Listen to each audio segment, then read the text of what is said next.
একটি সাম্যের বার্তা, একটি সাম্যের সুর আপনাদের মনে করাতে চাই। বিশ্বের যেই প্রান্তেই যাবেন একটি বিষয় যা ঐক্যের কথা বলে, একটি বিষয় যা শান্তির বার্তা দেয়, তা হচ্ছে মিউজিক বা সঙ্গীত।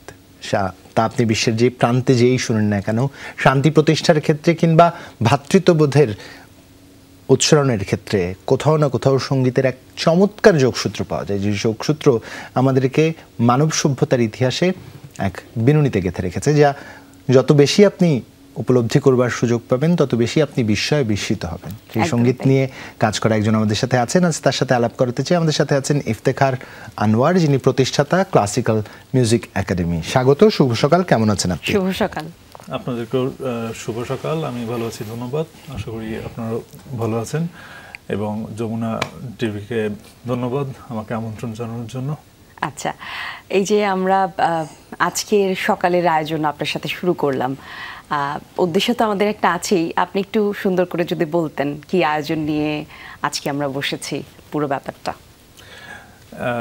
জি, আজকে আসলে আমি সবার উদ্দেশ্যে বলতে চাবো যে 11 তারিখ আলিয়াস ফ্রান্সিসে, ঢাকার আলিয়াস ফ্রান্সিসে আমার কাজ করা 12 বছর ধরে কাজ করা একটি বইয়ের বুক লঞ্চ অনুষ্ঠান হতে যাচ্ছে। অনুষ্ঠানটি আসলে দুইটা পর্ব আছে। প্রথম পর্বে বুক লঞ্চ এবং দ্বিতীয় পর্বে একটি কনসার্ট আছে। আমাদের একটি ছোট অর্কেস্ট্রা দল আছে, সেই দলটি কিছু মিউজিক্যাল পারফরমেন্স করবে, যা একই সাথে বইয়ের সাথেও সম্পর্কযুক্ত। আমরা শুনে ফেললাম যে কিসের আয়োজন নিয়ে আজকে আমরা পুরো কথাটা বলবো, কিন্তু আরও একটা প্রশ্ন করতে চাই আপনাকে। আপনি আপনার সাথে আপনার লম্বা যাত্রা আছে সঙ্গীত জগতের সাথে, একটু শুরুটা শুনবো, কি করে আপনার আগ্রহ বা আপনার পথ চলা শুরু হলো সেখান থেকে। জি, অবশ্যই। আমি বাংলাদেশে, আমার বয়স আসলে 47, তো আমি মিউজিকে যাত্রা শুরু করি কলেজ লাইফে 1995-এর দিকে। তো এক সময়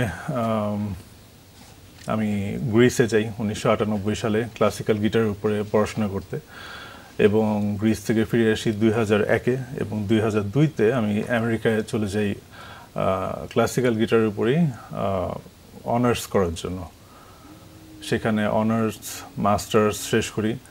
তারপরে 2007 থেকে আমি বাংলাদেশে আসি। এই জায়গায় একটা ছোট প্রশ্ন আছে। আপনি যে সময়টার কথা বলছেন 1995, তখন মিউজিক নিয়ে পড়তে যাওয়াটা অনেকের কাছে একটা বিষয় ছিল, এবং খুব স্বাভাবিকভাবেই তখন আমাদের পারিবারিক পরম্পরায় যে বিষয়টি ছিল, হ্যাঁ ছেলে হলে ইঞ্জিনিয়ার হবে, মেয়ে হলে ডাক্তার হবে, এই মানসিকতা থেকে বেরোলেন কিভাবে? মিউজিকের প্রতি ভালোবাসা কি পরিবার থেকে নাকি নিজের ব্যক্তিগত পর্যায়ে ছিল? মিউজিকের প্রতি ভালোবাসা পরিবার থেকেও ছিল। আমার বাবা একজন ম্যাথমেটিশিয়ান ছিলেন ঢাকা ইউনিভার্সিটিতে, ডক্টর আনোয়ার হোসেন। উনি একই সাথে উনি গান ভালোবাসতেন, গান করতেন, কিন্তু একই সাথে উনি যে প্রাথমিকভাবেই চেয়েছিলেন যে আমি মিউজিকের উপরই পড়তে যাই, ব্যাপারটা সেরকমও ছিল না। কাজেই কিছুটা প্রতিবন্ধকতা যে ফেস করতে হয়নি তা না, কিন্তু শেষ পর্যন্ত হয়তো আমার ইচ্ছাটাকেই আমার বাবা প্রাধান্য দিয়েছেন এবং আমাকে যেতে অ্যালাউ করেছিলেন গ্রিসে। বাহ, চমৎকার। নিশ্চয়ই এটা একটা সৌভাগ্যের বিষয় যে, মানে আপনার কথায় আমার একজন শ্রদ্ধেয় শিক্ষকের কথা মনে পড়ছে, মিফতাজামান স্যার। এই জন্যই বলছি স্যারের কথা। স্যার প্রপার ইঞ্জিনিয়ার ছিলেন, ম্যাথমেটিশিয়ান ছিলেন, এবং তিনি সুরটাকে ম্যাথ দিয়ে এত চমৎকারভাবে এক্সপ্লেন করেছেন, কিংবা ম্যাথকে সুর দিয়ে এত চমৎকারভাবে এক্সপ্লেন করেছেন, সেই সময় থেকে মাথায় ঘুরপাক খাওয়া। আপনার বাবাও বিশ্বাস করি সেই বোধের মানুষ, সেই পালস তার মধ্যেও আছে। যখন গ্রিসে গেলেন, প্রথম বন্ধু বান্ধব যারা ছিলেন তাদের কাছে বিস্ময় জাগেনি যে ওখানে মিউজিক নিয়ে পড়তে যাচ্ছে? গ্রিসে একটা স্কলারশিপ পেলে তো অন্য কিছু নিয়ে পড়তে যাওয়ার কথা। জি, স্বাভাবিকভাবেই। এবং মানে আমি আমাদের সোসাইটির ভিউটা চিন্তা করবার বা তখন বুঝবার চেষ্টা করছি আপনার কাছ থেকে। জি, এখনো হয়তো এটা অনেকের কাছে বিষয়, মানে শুধু তখনকার কথা বলে না। এবং আমি যে যাচ্ছি, ফিরে আসবো নাকি, আদৌ কেন ফিরে আসবো, এটাও অনেকের কাছে প্রশ্ন ছিল। যাই হোক, আমি নির্দিষ্ট সময় কাজ শেষ করে ফিরে এসেছি। আপনি যখন বাংলাদেশে আসলেন পড়াশোনা শেষ করে মিউজিকের উপর, এখন তো অনেকটা পরিবর্তন হয়েছে সোসাইটিতে। মিউজিককে আমরা এখন অনেকেই অনেক রকমভাবে অ্যাপ্রিসিয়েট করছি, নিতে পারছি। অনেক কাজেরও জায়গা হচ্ছে আমি বলবো, যদিও প্রয়োজনের তুলনায় কম, কিন্তু তারপরেও তৈরি হচ্ছে নতুন জায়গা। বাবা মারাও বুঝতে শুরু করেছে ছেলেমেয়েদেরকে নিয়ে মিউজিক্যাল ইউনিভার্সিটিতে ভর্তি করছে। আপনি যখন শুরু করেছিলেন, আপনি বলছিলেন আপনার কথায় গল্পে যে কিছু প্রতিবন্ধকতা তো ছিলই। সেক্ষেত্রে বাংলাদেশে যখন আপনি ফিরে আসলেন আপনার পড়াশোনা করে, ফিরে আসার পেছনে ইচ্ছেটাও কি ছিল? আর একই সাথে বলবো যে বাংলাদেশে এসে মিউজিক নিয়ে কিছু করবার যে চেষ্টা, সেই জায়গা থেকে তখনকার পরিবেশটা কেমন ছিল? কেমন সহযোগিতা পেয়েছেন সোসাইটির কাছ থেকে?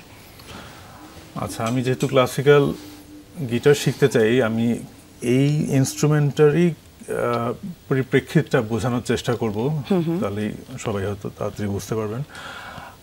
আমি যখন নাকি পার্টিকুলারলি ক্লাসিক্যাল গিটার শিখবো ঠিক করি, আমি মার্কেটে খুঁজতে গিয়ে দেখলাম যে এরকম একটা ইনস্ট্রুমেন্টই নেই বাংলাদেশে, যেটা এখন প্রায় প্রতি দোকানেই এই ইনস্ট্রুমেন্টটা অ্যাভেলেবল। তো এটা একটা চেঞ্জ। আবার একই সাথে এই ইনস্ট্রুমেন্টটা অনেকে শিখছে, কিন্তু আমরা যদি বহির্বিশ্বের সাথে তুলনা করি তাহলে সেই শেখার আগ্রহ, মান সব কিছুতে আসলে আমরা অনেক পিছিয়ে আছি, এবং এটা অনেক সময় লাগবে একটা ভালো জায়গায় যেতে পৌঁছাতে। এতে কারণে মূলত ক্লাসিক্যাল বলতে কি ফ্লেমিঙ্গো স্টাইলটাকে আমরা বুঝি নাকি? একটু স্টাইলটা নিয়ে যদি আমাদের বলেন, আমাদের যেহেতু জানা নেই, জানবার আগ্রহ তো আছেই। ফ্লামিঙ্গো পার্টিকুলারলি স্পেনে অরিজিনেটেড, কিন্তু আমরা যখন ওয়েস্টার্ন ক্লাসিক্যাল গিটার বলি, এটা আসলে পুরো পৃথিবীতেই খুবই কমন একটা ইনস্ট্রুমেন্ট। এবং আমরা যদি ক্লাসিক্যাল গিটার রেপার্টরি দেখব যে পৃথিবীর প্রচুর দেশের মিউজিকই আসলে ক্লাসিক্যাল গিটারে বাজানো হয়। শুধু যে জার্মান বা ইটালিয়ান মিউজিক বাজানো হচ্ছে তা না, এটা ওয়ার্ল্ড ওয়াইড ওয়েল অ্যাডপ্টেড বলবো। সেক্ষেত্রে আমাদের পাশ্চাত্যের প্রভাব কতখানি আমাদের প্রাচ্যে পড়েছে? আমাদের সঙ্গীত আয়োজনে কতখানি ক্লাসিক্যাল গিটারের সংযোজন হয়েছে এই যাবৎকালে, কিংবা কতখানি সুযোগ দেখেন আপনি? খুবই কম হয়েছে, কারণ বাংলাদেশে আসলে ক্লাসিক্যাল মিউজিক কম্পোজ করবে, সেই কম্পোজিশন ইনস্ট্রুমেন্টে বাজানো হবে, সেরকম কম্পোজারের অনেক অভাব আছে। এবং যে কম্পোজিশনটা আসলে বাইরে ইউনিভার্সিটি লেভেলে অবশ্যই পড়াশোনার একটা বিষয়। তো যখন নাকি এরকম আমরা কম্পোজার পাবো, তখন জিনিসটা ত্বরান্বিত হবে। মানে কম্পোজাররা যা কম্পোজ করবে সেটা ডেফিনেটলি পারফর্ম করতে সুবিধা হবে। আপনি তো এখন এই জায়গাটাতে আছেন, কম্পোজারের অভাব আপনি যেটা বললেন, সেই অভাবটা আসলে কেমন? একটু প্রকৃত তথ্যটা যদি জানি, মানে কতখানি প্রকট? আমি ফিল করি কম্পোজারদের অভাব আমার পার্সপেক্টিভ থেকে প্রকট। আচ্ছা।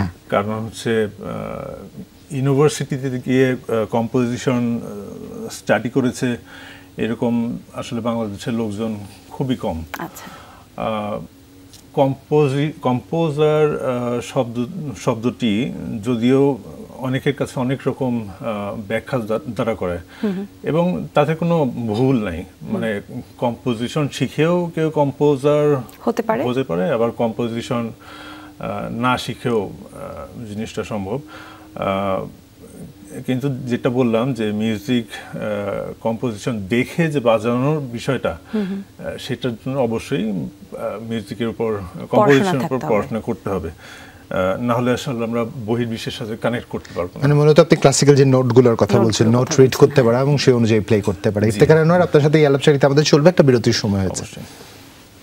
আবারও স্বাগত সকলের বাংলাদেশ দেখছেন দর্শক। আজকে সকাল শুরু করেছি আমরা একজন অতিথি নিয়ে। আমাদের সঙ্গে স্টুডিওতে আজকে আছেন ইফতেখার আনোয়ার, যিনি প্রতিষ্ঠাতা ক্লাসিক্যাল মিউজিক একাডেমির। আমরা কথা বলছিলাম তার সাথে। আমরা আরো একবার আলাপচারিতায় ফিরে যেতে চাই আপনার সাথে। প্রাসঙ্গিকভাবে যে প্রসঙ্গে কথা হচ্ছিল, আপনি একটা জায়গায় বলেছেন আপনি কম্পোজারের সংকটটাকে প্রকট আকারে দেখেন। তার মানে বাংলাদেশে কোনো কম্পোজার নেই যারা ভালো কাজ করছেন, কিংবা ক্লাসিক্যাল নোট বুঝে কাজ করেন, এরকম কম্পোজার কি নেই বাংলাদেশে? প্রকট তো একটা খুব প্রকট শব্দ আর কি, এই জন্য আসলে জিজ্ঞেস করা। জি, বাংলাদেশে কম্পোজার নাই সেটা কিন্তু আমি বলছি না। আবার বলছি, দুই রকম কম্পোজার আছে, যারা নাকি মিউজিক নোটস কম্পোজ করেন, এবং যারা নোট কি সেটাই হয়তো জানেন না। এবং যে কোনো সং রাইটারও কিন্তু কম্পোজার। কিন্তু আমার বাংলাদেশের কোনো মিউজিক আমি যখন নাকি পৃথিবীব্যাপী ছড়িয়ে দিতে চাবো, তখন আমাকে আসলে গ্লোবাল ল্যাঙ্গুয়েজে কথা বলতে হবে, গ্লোবাল ল্যাঙ্গুয়েজেই কথা বলতে হবে, সেটা আমি মেন করেছি। বাহ, চমৎকার। এই গ্লোবাল ল্যাঙ্গুয়েজটা জানতে পারাটা খুব বেশি জরুরি। হ্যাঁ, যেটার জন্যই পড়াশোনার জায়গাটার কথা বললেন ইফতেখার আনোয়ার। আপনি বললেন আপনার বইটা নিয়ে জানতে চাই, আপনি বইটা লিখেছেন, কি কি আছে আপনার বইতে? জি, বইটার নাম ফোক মেলোডি অফ বাংলাদেশ। এটা আসলে আমি এক যুগ আগে এই কাজটা শুরু করি। এই কাজটা যে কখনো শেষ হবে সেটা চিন্তা করে আসলে শুরু করিনি। এখানে বাংলাদেশের গত 300 বছরের বিভিন্ন অঞ্চলের যারা লোকগীতি ছিলেন তাদের গান নিয়ে অ্যাকচুয়ালি বইটা, যেখানে 204টা লোকগীতির আন্তর্জাতিক স্বরলিপি প্রেজেন্ট করা হয়েছে। বাহ। বইটিতে বাংলা, ফ্রেঞ্চ এবং ইংলিশ ভাষা ব্যবহার করা হয়েছে, এবং স্বরলিপির সাথে লিরিক্স, ফোনেটিক্স সহকারে এইভাবে সেট করা হয়েছে যাতে পৃথিবীর যে কেউ বাংলা গানগুলা গাইতে পারে। কি চমৎকার কাজ। আপনি এটা করলেন, আপনার সময় কত লাগলো বলেন তো? যদিও বলছি যে 12 বছর আগে শুরু করেছিলাম, কিন্তু এখানে একটা বিষয় অবশ্যই উল্লেখ্য যে জিনিসটা যে একদিনে আমার মাথায় চলে এসেছে তাও না। আমি আমেরিকায় পড়াশোনা করা চলাকালীন অবস্থায় একসময় ফিল করলাম যে আমেরিকান ইউনিভার্সিটিগুলোতে যেখানে মিউজিক পড়ানো হয়, সেখানে কিন্তু শুধু যে ওয়েস্টার্ন মিউজিক পড়ানো হয় তা না, আমাদের এশিয়ার অনেক দেশের মিউজিকও সেখানে পাঠ্যপুস্তকে চলে এসছে বিভিন্নভাবে। কিন্তু বাংলাদেশের কোনো গানের উপস্থিতি নেই। কেন নাই? সেখানে আসলে আমার মিউজিশিয়ান হিসাবে বাংলাদেশে ফিরে এসে কি কন্ট্রিবিউশন থাকতে পারে, সেখান থেকে আসলে চিন্তাটা শুরু। তারপরে বাংলাদেশে ফিরে আসার পরে আমি আরও বোঝার চেষ্টা করি যে আমি আসলে কি করতে পারি। দেন আমি উপলব্ধি করলাম যে পৃথিবী আসলে আমাকে কি দিয়ে চিনবে। যদি বাংলাদেশের খুব অথেন্টিক কোনো মিউজিক জনরা আমি বলতে চাই, তাহলে ফোক সবার আগে নিজস্ব, আমাদের নিজস্ব। সেই জন্য আমার ফোক নিয়ে কাজ করার যাত্রা। ইফতেখার আনোয়ার, এই একটা জায়গায় কাজ করতে যে কেমন বেগ পেতে হয়েছে তা আমি জানতে আগ্রহী। কেন আপনি বলছিলেন 200 কতটি গান? 204টি গান। বাংলাদেশে প্রতি 1 কিলোমিটার পরপর মুখের ভাষা, কথ্য ভাষা বদলে যায়, এবং ফোক পুরোটাই কিন্তু কথ্য ভাষা নির্ভর। আপনি যখন ফনেটিক্সে লিখছেন কোন বিষয়টাকে গুরুত্ব দিয়েছেন? যে অঞ্চলে গানটি পাওয়া গেছে সেই অঞ্চল, নাকি যেটা বহুল শ্রুত বহুল পরিচিত, মানে কোন বিষয়টা কি বেছে নিয়েছেন? অত্র অঞ্চলে যেভাবে গান করা হয় সেইভাবেই ফোনেটিক্স দিয়ে জিনিসটা প্রকাশ করা হয়েছে।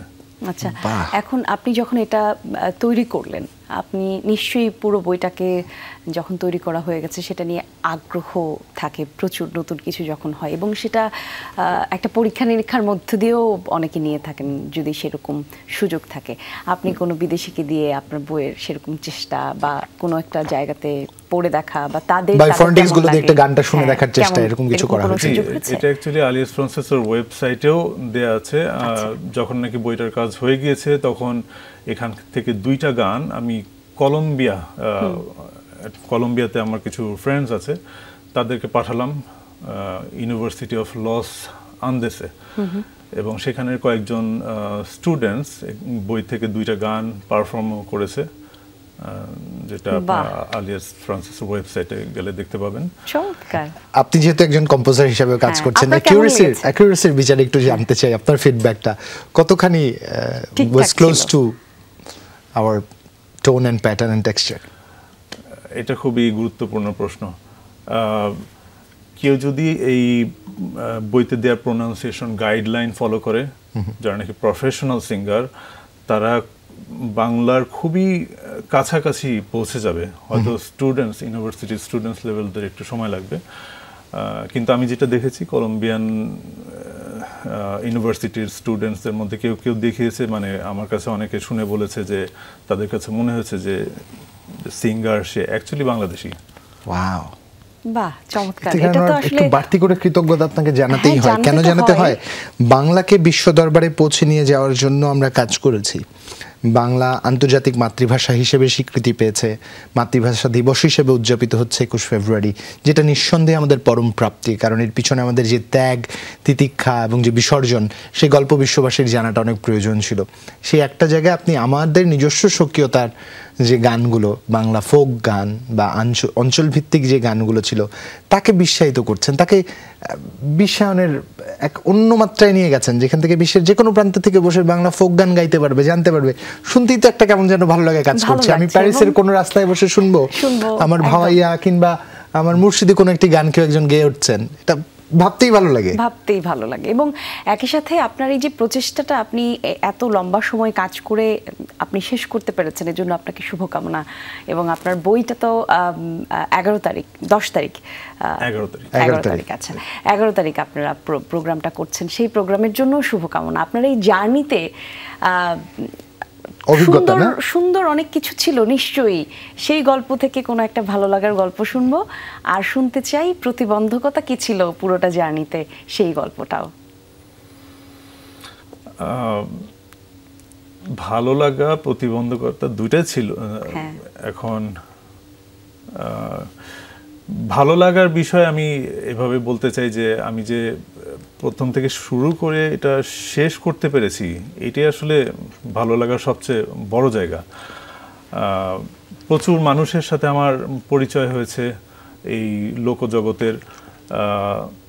এই বই নিয়ে কাজ না করলে হয়তো আমি ওনাদের সামনাসামনি দেখতাম না, চিনতাম না। ওনাদের পার্সোনাল লাইফের সাথে আমি মিশেছি, অনেক আখড়ায় গিয়ে দাওয়াত খেয়েছি, মানে অনেক কিছু শেখা হয়েছে, অনেক কিছুর আদান প্রদান হয়েছে। জি, অনেক ইনফরমেশন যেগুলো আমি আগে হয়তো জানতাম না, সেগুলো জানতে পেরেছি। প্রতিবন্ধকতা বলতে আমি আসলে রাইটার না, আমি কোনো অথার না। বইয়ের অথার হচ্ছে যারা নাকি গীতিকবি, তারা। আমি শুধু সম্পাদনা করেছি। এবং আপনি সবচেয়ে বড় বিষয় হচ্ছে গ্রামাটিক্যাল কম্পোজিশনটা করেছেন, যেটা খুবই গুরুত্বপূর্ণ। এবং ইফতেখার আনোয়ার, আমি জানি না, অনেক সময় মানুষ বার্ডস আই ভিউ থেকে দেখতে পান না, নিজে যখন কাজ করতে থাকেন উপলব্ধি করতে পারেন না। আমার কেন জানি বার্ডস আই ভিউতে মনে হচ্ছে আপনি যা করেছেন তা বাংলা সঙ্গীতের ইতিহাসে এক দৃষ্টান্ত হয়ে থাকবে। একদমই তাই। যা বাংলা গানের বিশ্বায়নের জন্য আমি জানি না, আজকের এই দিনটা সাক্ষী হয়ে থাকতে পেরে আমি পরম সৌভাগ্যবান মনে করছি যে কোনো একটা আলাপচারিতায় আমরা এই বিষয়টি আজ আলাপ করবার সুযোগ পেয়েছিলাম। এই আলাপচারিতায় আমরা ফিরবো, একটা বিরতির সময় আমাদের হয়েছে। ছোট্ট বিরতি নিচ্ছি। দর্শক, আমাদের সাথে চমৎকার একজন মানুষ আছেন, আমরা একটা সুন্দর গল্প শুনছি, আপনারা সাথে একটা বিস্ময়ের গল্প শুনছি। আবারও ফিরছি আমরা এই গল্পেই। কলি এবং জুবায়ের তো আছে, ইফতেখার আনোয়ার আছেন, নিভৃতচারী একজন, যিনি নীরবে এক যুগেরও বেশি সময় এমন কাজ করে গেছেন যা আগামী শত সহস্র বছর বাংলা ফোক সঙ্গীতকে বিশ্বের দরবারে এক অপরিহার্য অনুষঙ্গ করে তুলবে। একদমই তাই। এবং যেই কথা আমরা শুনছিলাম কিছুক্ষণ আগে গল্পে ইফতেখার আনোয়ারের কাছ থেকে, যে উনি যেই নোট লিখেছেন, উনি বাংলাদেশের ফোক সঙ্গীতকে বিশ্বের নানা প্রান্তে যে ছড়িয়ে দেবার যে চেষ্টা করছেন, তার একটা উদাহরণ দর্শক আপনাদেরকে দেখতে চাই। আগ্রহ আমাদের মনেও, কেমন গাইবে বিশ্বের আরেক প্রান্তের মানুষ আমাদের দেশের গান, একটু আমরা শুনে আসি কলম্বিয়ার শিক্ষার্থীরা কিভাবে আমাদের ফোক গান গাইছেন।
ইফতেখার আনোয়ার যখন শুনছিলাম শরীরে কাটা দেওয়ার মতো অবস্থা, গুজবাম্প হচ্ছিল। মানে আমেরিকার ওই প্রান্তের একটি দেশ যে হয়তো বাংলা ভাষার ইতিহাসও ঠিক মতো জানে না, কিন্তু বাংলা উচ্চারণে গান গাইছে এবং আমাদের নিজস্ব গান গাইছে, এটা এই অনুভূতি তো গর্বের। মানে আপনি এই যে কাজটা করেছেন, আপনি রয়েছে বসে আছেন কি করে এটা বোঝার চেষ্টা করছি।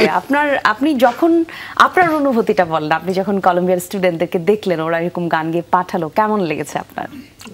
খুবই ভালো লেগেছে।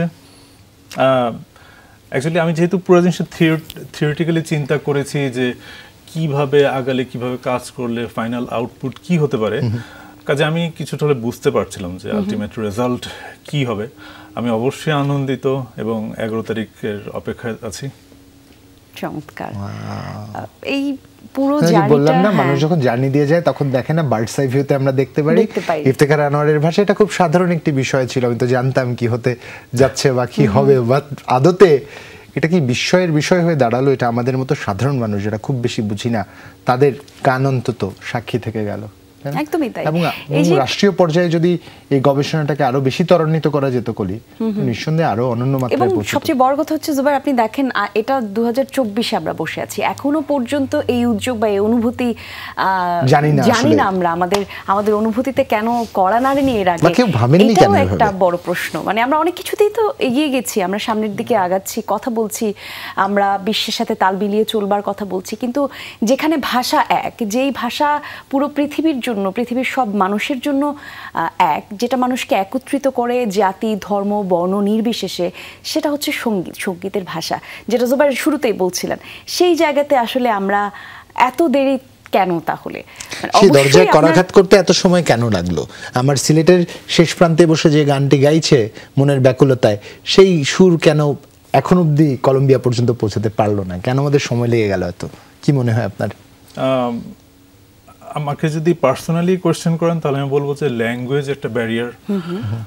পৃথিবীতে ইংলিশ যেভাবে চর্চা হয় বাংলাতে আসলে সেভাবে চর্চা হয় না। আমরা বাংলা ভাষাভাষী মানুষরা সেভাবে বাংলায় কথা বলি, কিন্তু ইংলিশ একটা বিজনেস ল্যাঙ্গুয়েজ। বাংলা যদি বিজনেস ল্যাঙ্গুয়েজ হতো তাহলে হয়তো এই কাজ আরো অনেক আগেই ছড়িয়ে পড়তো, অনেকেই এই কাজ করতে ইন্টারেস্টেড হতো। যাই হোক, এটা করতে পেরেছি, আমার জন্য ভালো লেগেছে। নিশ্চয়ই আপনার মধ্যে খুব বেশি উচ্ছ্বাস দেখতে পাচ্ছি না, কিংবা আপনি উচ্ছ্বাস নিয়ন্ত্রণের কোনো একটা কৌশল শিখে গেছেন।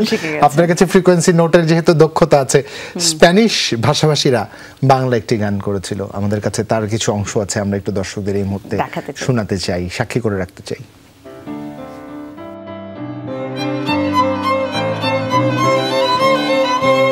আমার ছায়া যদি হইতো মাতার কেশ, আমার ছায়া যদি হইতো মাতার কেশ, হাতে দর্পণ ধরি রূপ নেখারি দর্পণ ধরি নেহারি পুরাহিতাম মনের কায়েশ, আমার ছায়া যদি হইতো মাতার কেশ।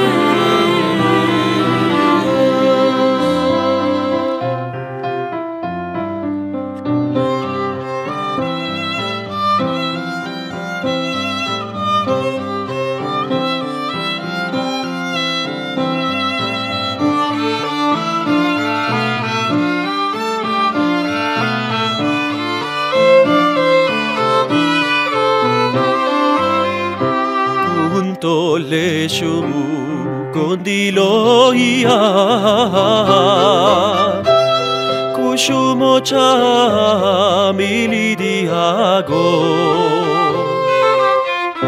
kunto lesu condilo ia kushumo chamili diago আমি কইতাম দাসী ভালোবাসি, কইতাম দাসী ভালোবাসি, চিরুনি করিতাম কেশ, আমার ছায়া। দেখছিলাম মানে এবং কল্পনার জগতে ভাসছিলাম আমি। ভাসছিলাম। আর সবচেয়ে বড় কথা হচ্ছে এই ভালো লাগা আসলে কথায় প্রকাশ করার মতো না, কিন্তু এই ব্যাপ্তিটা যখন আরো বাড়বে এই গানের বা এই চর্চার, তখন নিশ্চয়ই গর্বের জায়গাটায় আরো আমরা বেশি অনুভূতিটা আমরা আমাদের গাঢ় প্রকট হবে আরো। আমরা একটু এবার শেষ প্রসঙ্গে আসি। শেষ প্রশ্ন, আমাদের খুব বেশি সময় হাতে নেই। 11 তারিখ দ্বিতীয় পক্ষের যে আয়োজন আছে, দ্বিতীয় অংশের যে আয়োজন আছে, অর্কেস্ট্রেশন হবে একটা, সেটা নিয়ে একটু আমাদের ছোট্ট করে বলবেন। জি, এই অর্কেস্ট্রা বা অর্কেস্ট্রেশন বা অর্কেস্ট্রার প্র্যাকটিসেও কিন্তু বাংলাদেশে খুব স্ট্রংলি কখনো আগিয়েছে বলে আমার দেখা হয়নি। তো এটিও আসলে আমরা প্রায় 1 যুগ ধরেই চেষ্টা করে গিয়েছি ক্লাসিক্যাল মিউজিক একাডেমির মাধ্যমে। এখন আলিয়াস ফ্রান্সিস সাথে আছে, সেখানে আমরা প্র্যাকটিস করতে সুযোগ পাই, কিন্তু বাংলাদেশে এটিরও যথেষ্ট অভাব আছে। কেন অর্কেস্ট্রা? কারণ এই ধরনের মিউজিক যদিও যে কোনো ব্যান্ডও ইচ্ছা করলেই বই দেখে পারফর্ম করতে পারে, নোটেশনের বই দেখে, কিন্তু অর্কেস্ট্রা একটা পৃথিবীতে আলাদা আপিল আছে। এটা ইনস্ট্রুমেন্টের যে কালার সেটা খুবই সুন্দর, এবং একসাথে প্রচুর ইনস্ট্রুমেন্ট যখন বাজে অন্যরকম একটা আবহ তৈরি করে। তো সেই জন্যই আমার অর্কেস্ট্রা নিয়ে কাজ করার স্বপ্ন ছিল প্রথম থেকেই, বাংলাদেশে আসার পর থেকে। তো আমরা অর্কেস্ট্রায় বাংলা গানকে কিভাবে ফুটিয়ে তোলা যায় বা প্রেজেন্ট করা যায় সেটা নিয়ে আসলে কাজ করেছি গত 12 বছর, এবং তারই কিছু অংশ 11 তারিখে পারফর্ম। এ থেকে আপনার জন্য প্রচুর প্রচুর প্রচুর শুভকামনা, এবং আপনি তো শুধু আপনি নন, আপনার সাথে আরো যারা সম্পৃক্ত পুরো আয়োজনে সবার জন্য শুভকামনা। আলিয়াস ফ্রান্সিসকে একটু বাড়তি করে শুভেচ্ছা এবং শুভকামনা জানাতে চাই চমৎকার এই আয়োজনেও সঙ্গী হবার জন্য। এবং জানি না সুযোগ আছে কিনা, তবে নিশ্চয়ই সুযোগ পেলে এরকম চমৎকার আয়োজনের সাথে যমুনা টেলিভিশন এবং আমরা যুক্ত থাকতে চাই, এবং আরো চাই আপনি আপনার এই কাজের কথা, আপনি আপনার এই আরো মানুষ জানুক, আরো অনেক মানুষ জানুক, বাঙালিরা জানুক, সবাই এটা নিয়ে গর্ববোধ করুক এবং আপনার ভালো লাগার জায়গাটা আরো প্রকট হোক। আজকে এখানে ইতি টানছি। ধন্যবাদ আপনাকে যুক্ত হওয়ার জন্য। দর্শক, আজ বিদায় নিব, তবে আজ এক পরিতৃপ্ত মন নিয়ে বাড়ি ফিরবার সুযোগ হবে। বিশ্বায়নের তো কত রকম গল্প হয়, আজ অন্যরকম একটি গল্প জানলাম। ভালো থাকবেন সবাই। শুভ সকাল, ভালো কাটুক পুরোটা দিন আপনাদের। শুভ সকাল।